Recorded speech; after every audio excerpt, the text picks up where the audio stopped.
राम राम जी, नमस्कार। मैं दीपक नंबरदार और इस टाइम हम देखने लग रहे हैं भाई जनता की जुबान। और जनता की जुबान का एक खास मकसद है भाई आपकी सामाजिक समस्याओं को सरकार के कानों तक पहुंचाना और आपके क्षेत्र और आपके हलके में हो रही हर सामाजिक, सांस्कृतिक और राजनीतिक गतिविधि से आपको अवगत करवाना। तो उसी कड़ी में मैं आज मौजूद हूँ सोनीपत लोकसभा में जुलाना विधानसभा के अंदर जींद रोहतक रोड पर। आज जो है कांग्रेस की हल्का स्तरीय मीटिंग थी, उसमें चौधरी भूपेंद्र सिंह हुड्डा जी आए हुए थे, सतपाल ब्रह्मचारी जी थे और हमारे साथ मौजूद है फिलहाल गो रक्षा दल के हरियाणा के अध्यक्ष आचार्य योगेंद्र महाराज जी। उनसे बात करते हैं इस बारे में क्या है। राम राम। नमस्ते। आपके सदस्यों, जनता की जुबान यही है कि अब की बार आप कितनी सीटें मानते हैं और कांग्रेस की अब की बार? ऐसे है, मैं तो आपकी जनता की जुबान जो चैनल है आवाज़ जनता की आ रही है कि हरियाणा में जो इंडिया गठबंधन है 10 की 10 सीटें निकल रही है और पूरी जनता में जोश है। आप देखोगे ना, हमारे जो सोनीपत लोकसभा के जो प्रत्याशी पंडित सतपाल ब्रह्मचारी तो भारी मतों से जीत आई।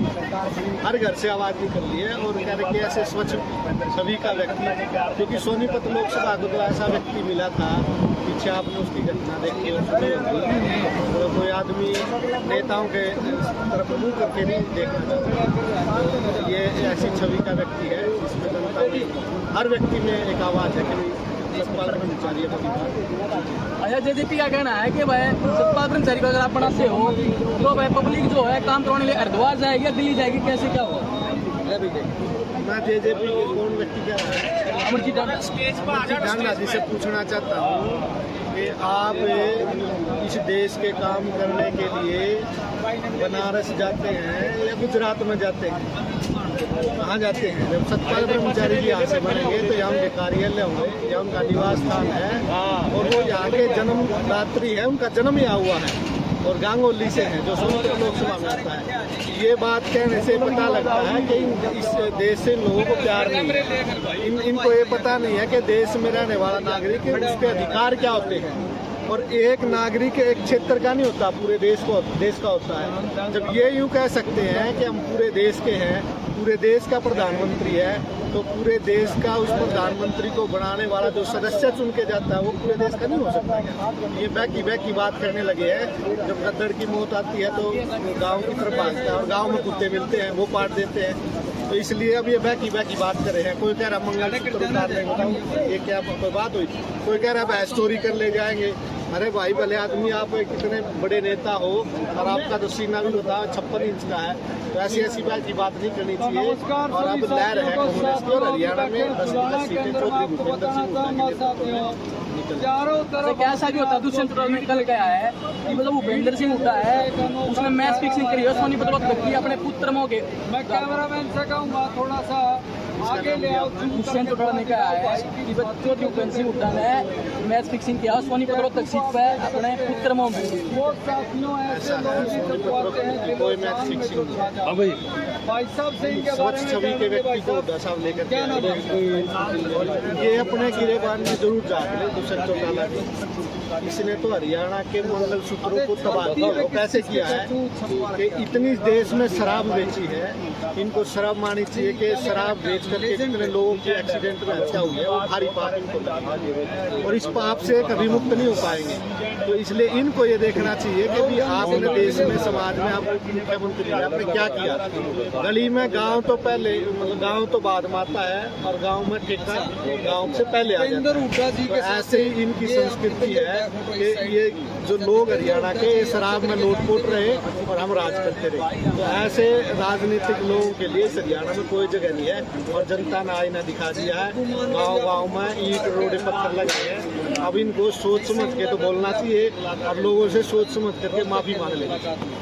बीजेपी वाला कहना है कि स्वयं जब पिछली बार भूपेंद्र हुड्डा टक्कर में थे उनको 1.5 लाख प्लस से हराया था, तो अब की बार कर्मचारी से तो क्या उम्मीद रखते हैं?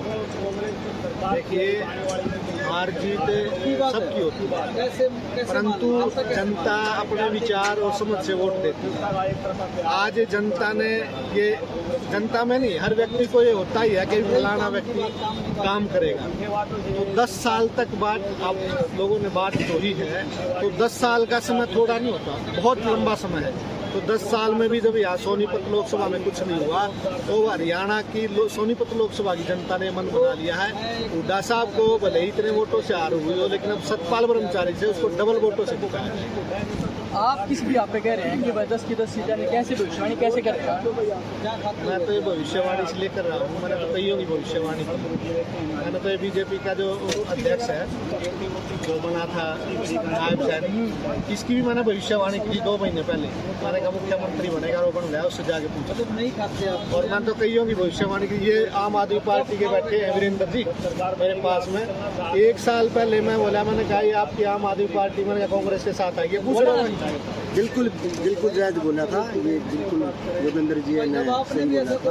और मैं 1 मिनट और लूँगा भाई साहब, आपने कहा भाई बीजेपी के जो डिप्टी सीएम है उन्होंने कहा मैच फिक्सिंग कर रहा है। मैच फिक्सिंग तो ये कर रहे हैं क्योंकि खट्टर ने ये कह दिया कोई इसकी शिकायत करेगा तो शराब घोटाला में इसको भीतर देंगे, तो इसने उसके डर से सभी कैंडिडेटों को उठा दिया जान के, कोई हुड्डा की या गठबंधन की वोट कट जाए। क्यों कर रहा है मैच फिक्सिंग? तो उठा थोड़ी कर रहा है।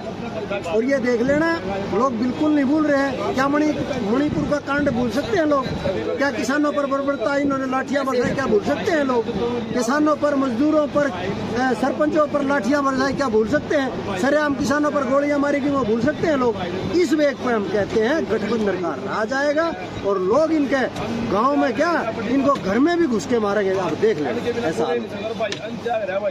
जैसे रोहतक की बात करें, पिछली बार सारे लोग अगली बार किसी स्टेट से हरिद्वार जाते हैं कावड़ लेकर या किसी मनोकामना को पूर्ण करने के लिए व्रत रखते हैं।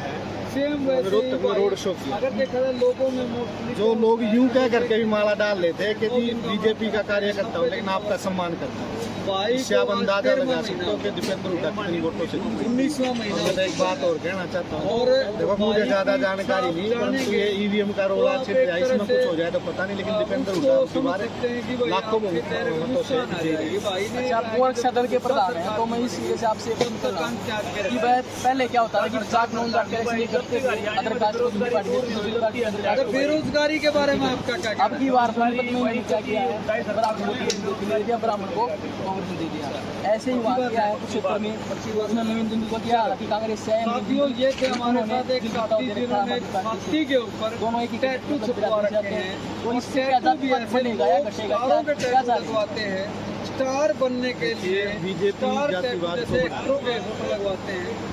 भाई ने एक कांग्रेस जिसपे भाई की राजनीति लगवा रखे हैं, टैटू द्वारा। और मैं ये कहना चाहूँगा देखिए फैक्टर हर पार्टी देखे, इसमें कोई दो राय नहीं।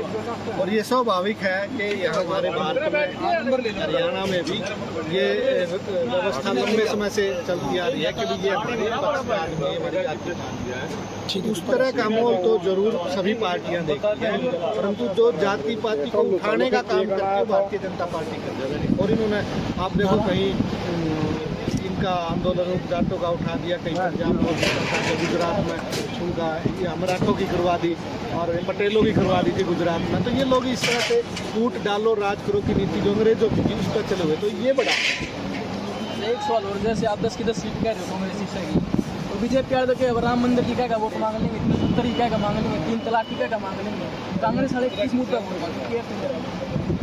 देखिए कांग्रेस का तो सीधा सा मुद्दा है कि जो धर्म है, चाहे मंदिर है, चाहे मस्जिद है, गुरुद्वारा है, चाहे राम है, चाहे कृष्ण है, ये धर्म की बात करते हैं, राम राज्य की बात करते हैं। मेरे को एक भी बीजेपी का कार्यकर्ता, एक भी बीजेपी का नेता या आदरणीय जो नरेंद्र मोदी जी हमारे प्रधानमंत्री, क्या वो बता सकते हैं कि हिंदुत्व की आप बात करते हैं, क्या राम के राज्य में गाय कटती है?